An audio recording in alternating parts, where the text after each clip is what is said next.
I went my whole life not believing that hell was real. I said, I didn't want to believe in all that dark stuff, there's no hell. That's what I thought, but there is a hell. Jordan Samuel believes there's a hell because he believes he's been there. I could hear cackling, like laughing, like laughs were demons. I could hear stuff. Earlier in his life, he never believed hell existed. If I live my life and do the best I can do, like karma-wise, what goes around comes around, I'll just be the best man that I can be. He grew up in Edmonton, British Columbia with a single mom and went to a Catholic school. He was naturally inquisitive and asked a lot of questions about Jesus. How could one man come and just die for me? And, who is this guy? And for that, he was kicked out of class. But my third time getting kicked out of class, I remember saying, you know what? I never want to know this Jesus guy. Whoever he is, he just gets me in trouble and I just get kicked out of class and no one wants to give me answers about him and this is how people treat me. I don't want to know. His mom married, and for the next 15 years, Jordan says his family life was great. Then his mom and stepdad divorced. Jordan was devastated. The only way he knew how to deal with the pain was to rebel. So whether that was drinking and driving with buddies and underage driving, stealing cars, and getting stereos and having the thrill of almost someone catching me, but not quite. For the next 4 years, Jordan continued his reckless behavior.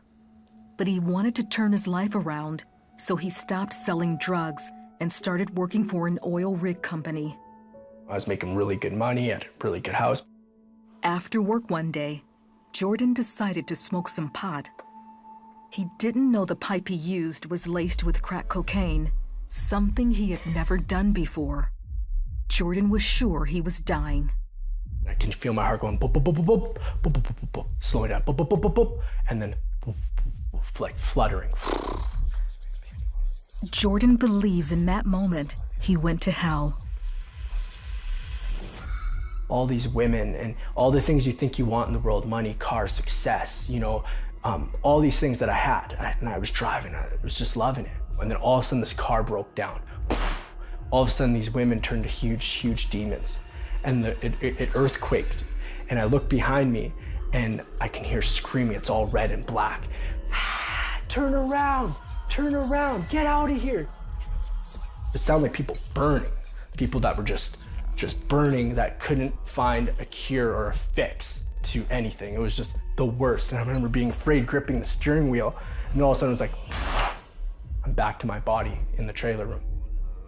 As Jordan was taking what he thought was his last breath, he made a declaration of faith to God.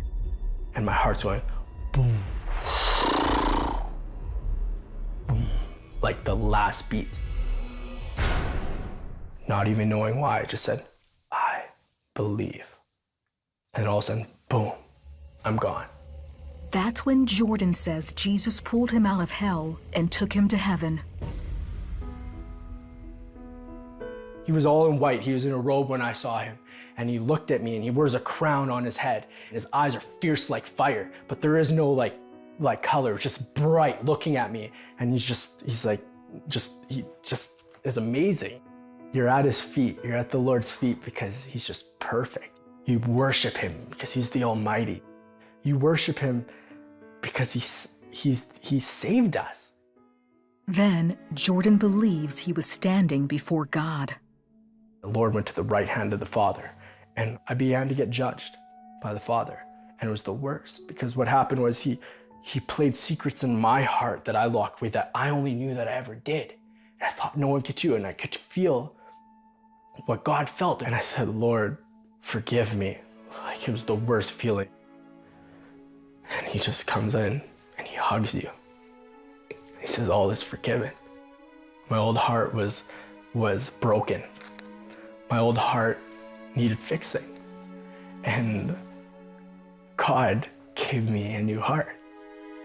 All of a sudden, he told me he loved me, that I'm not alone, that I've never been alone. He showed me all the times in my life where I thought I was lucky, that I thought I was alone, but how his hand was always just upon me. And he was always right there pursuing me nonstop. He hugged me again, told me he loved me. And all of a sudden, it was like, I'm back in my trailer room on the floor.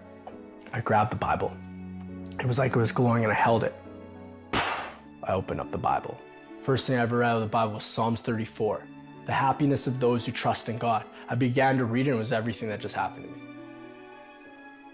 Only God can do that. Jordan shared his journey to heaven and hell with his girlfriend Danica.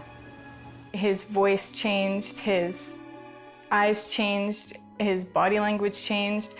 Everything about him was new. It was different. So there was no doubting that he had had the experience that he did. My mouth, my words, swearing, everything was like cleansed. I was delivered from any addiction I had. Today, Jordan and Danica are married with 2 children. They're missionaries preaching the gospel around the world.